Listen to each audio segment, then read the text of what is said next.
Joe Marino is here, the councilman, and getting ready for the new year and the reconvening of the master plan. We also discussed the possibility of Uber coming to the area, something you've been behind. It came up earlier on the show today with Frank Becerra. And where are we at with regard to that?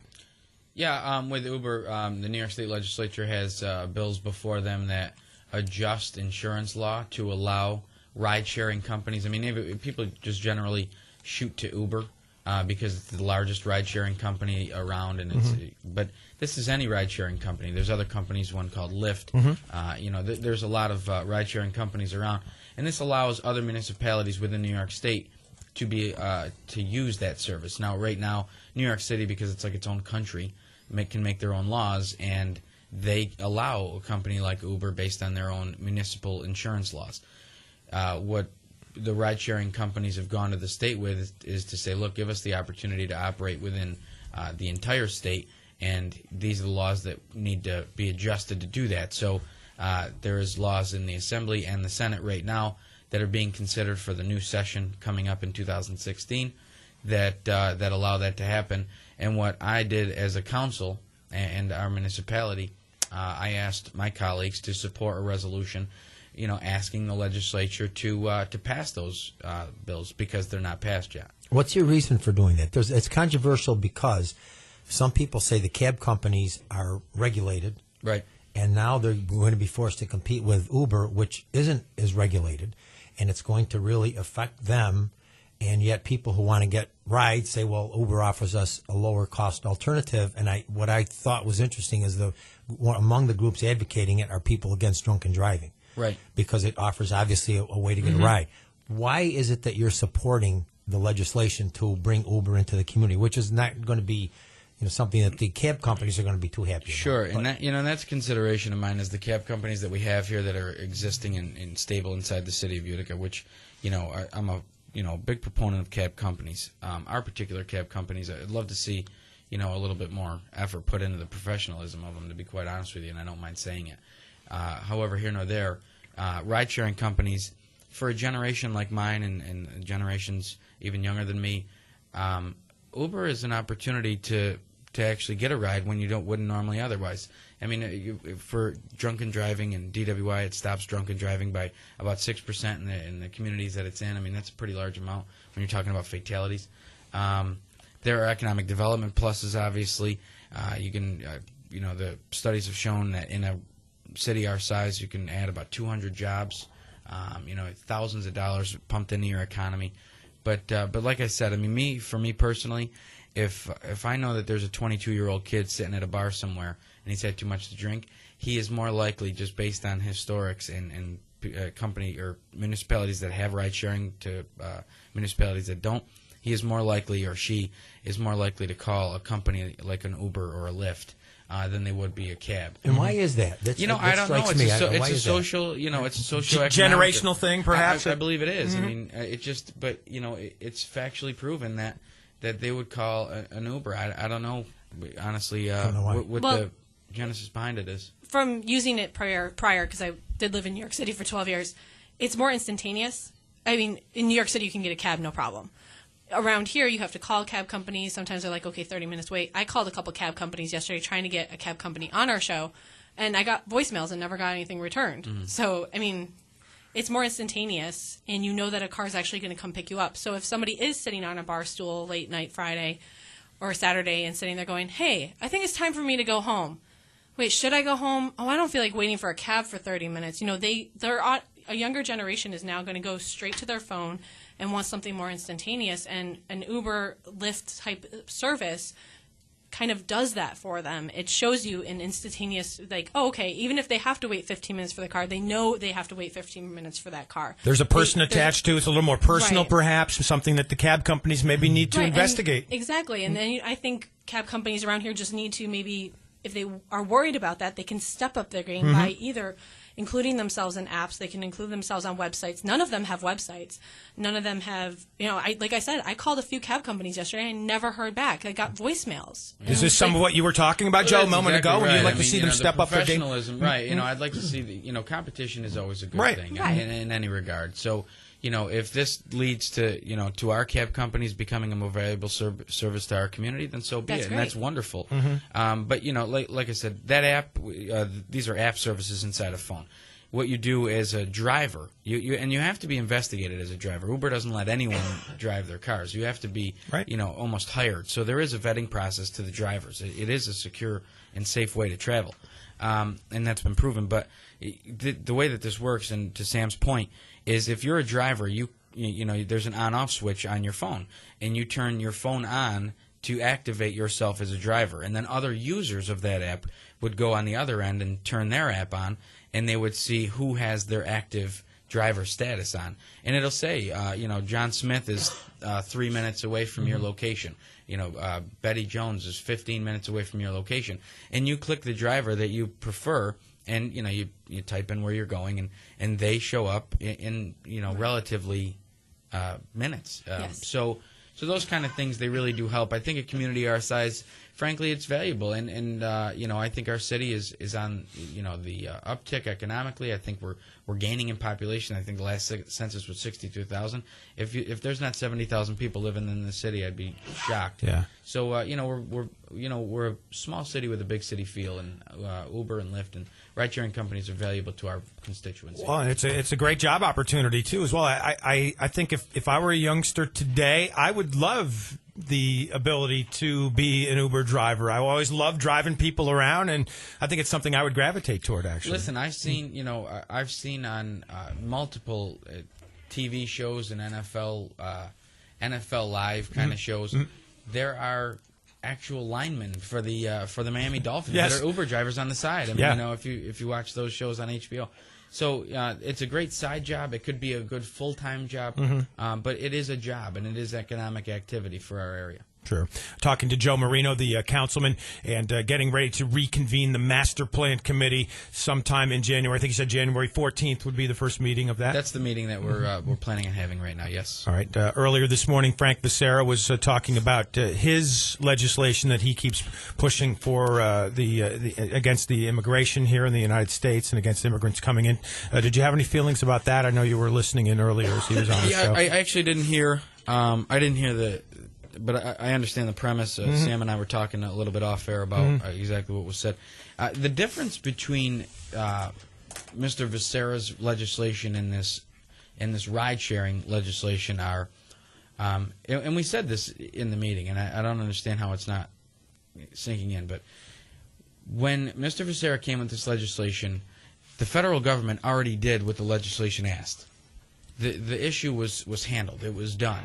So, there was talk in the room about it not being in our lane, in our premise, and what we could do as a council.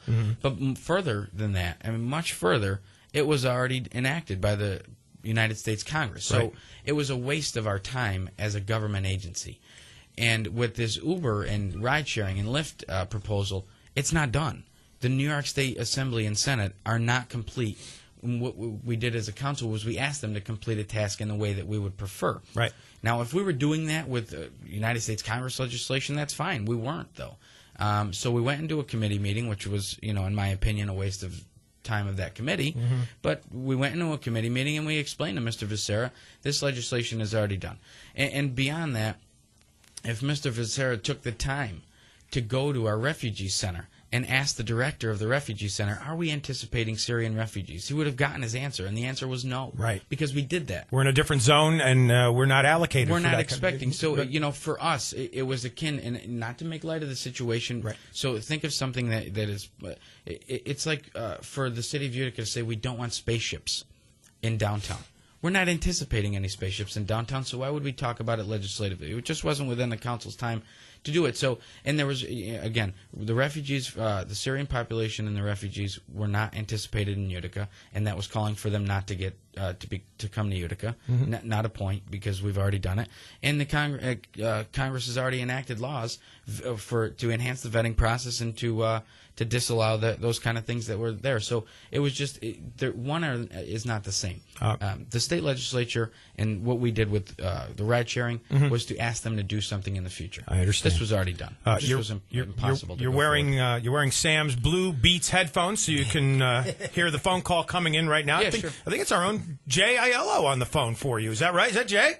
Yeah, let me put the plow joystick down here because I am out in the parking lot still. But I had a question for Joe. So Joe is he's against aliens, huh? He doesn't want to let UFOs Well, that's the thing. fly. I haven't voted for or against aliens. I'm just saying it was akin to that. So in the event that spaceships do come to Utica, I'll decide when we get it before us, and maybe Councilman Becerra could write that law. Joe, I just wanted to ask you. You were talking earlier about the master plan. Yeah. And bringing. So this is the idea of bringing back the original committee members, correct?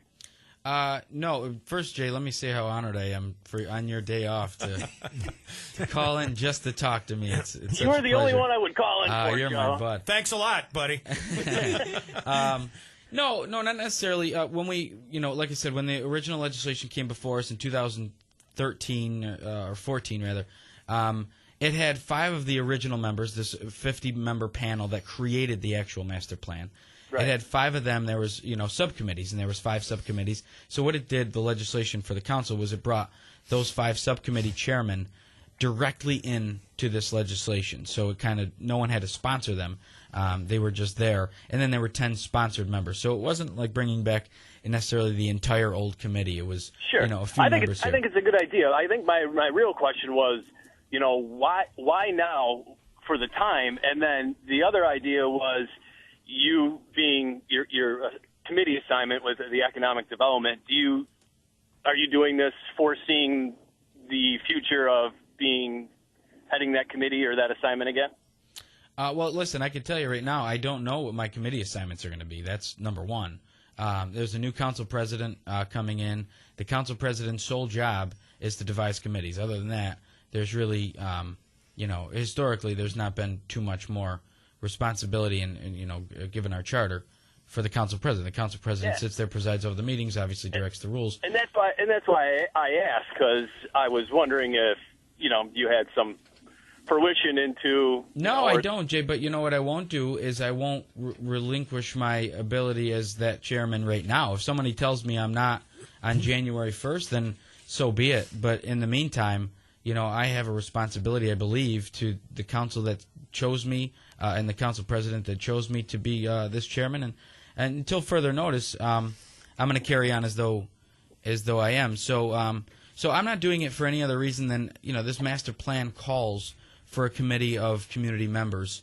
And but no, I think you're reading too much into it. I do not know what the committee assignments are going to be, so I couldn't help you there. I just no I sit and conspiracy wait. theories. It was all for the good, being head of it. But I have some other ideas for you, Joe, as a committee assignment. So that's just my thought. Jay, I'm always around for you. You know that. All right, I'll let you guys go. I'll get back to work. Jay, feel free to call in tomorrow morning on your day off as well if you like to. I can't wait. Thanks, Jay. Jay Aiello on the phone. He can't even stay away during his vacation.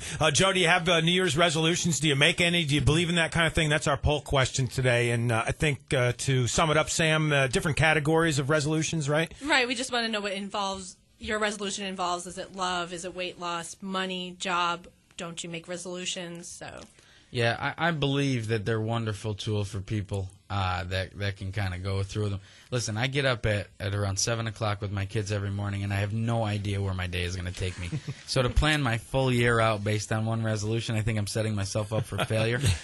So I do not make any. I try to maintain, my goal, and this is in life, I don't even know why I'm saying it on the air, but my goal is to genuinely be a decent guy and a great father. Honestly, if I can accomplish that, my job leads to how I can take care of my family, my status in the community as just a member of the community trying to help out. And the council's not a prestigious stop traffic job. I just want to help out and be a part of this community.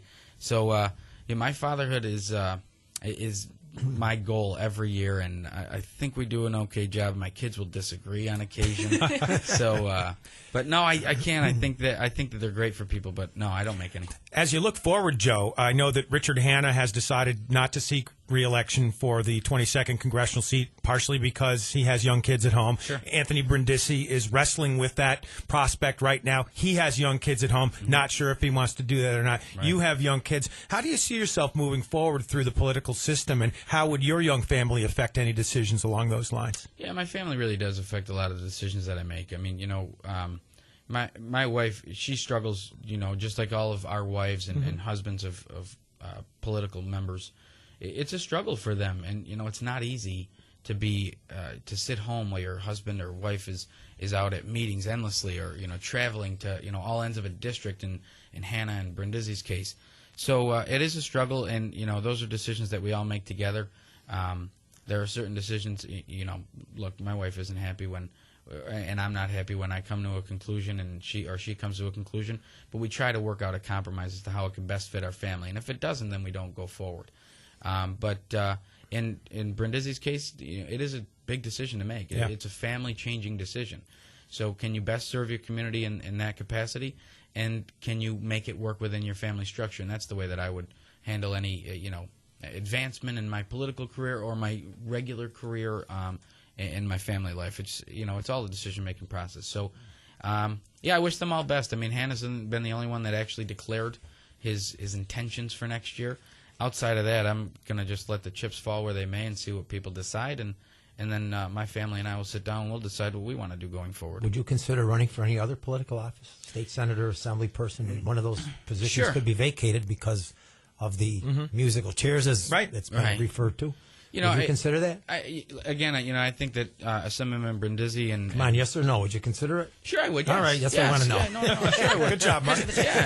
I would. I think everyone owes a consideration to those positions. I think not just politicians currently. I think everyone owes their community the decision as to whether or not they can help.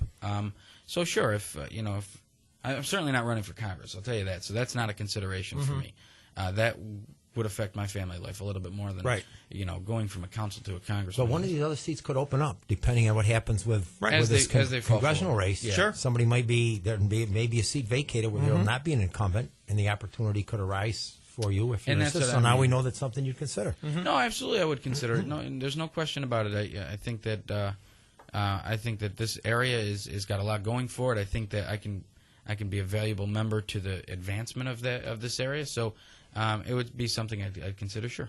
Let me just say something real quick. Go I'll just ahead. take a couple seconds, but I just want to mention this. Sure. I knew both of your parents, and your mother and your father, very well, and I just want to say they're wonderful people. And I know you lost your mother a Thank few you so years much. ago. I saw your father the other day, and you talked about fatherhood. I think you benefited from the parents that you had. They're just wonderful people, and I just want to mention that That's to a you. terrific compliment. I appreciate the sidebar, Mark. Thank you very much. I've been very, very fortunate in my life to have two very caring people that I believe raised me incredibly well. I mean, they've given me every opportunity to succeed in life, and that's all any parent could ask for of their children. But I appreciate the compliment. Thank you so much. And it's genuine. I mean, I know that. Thank you so much.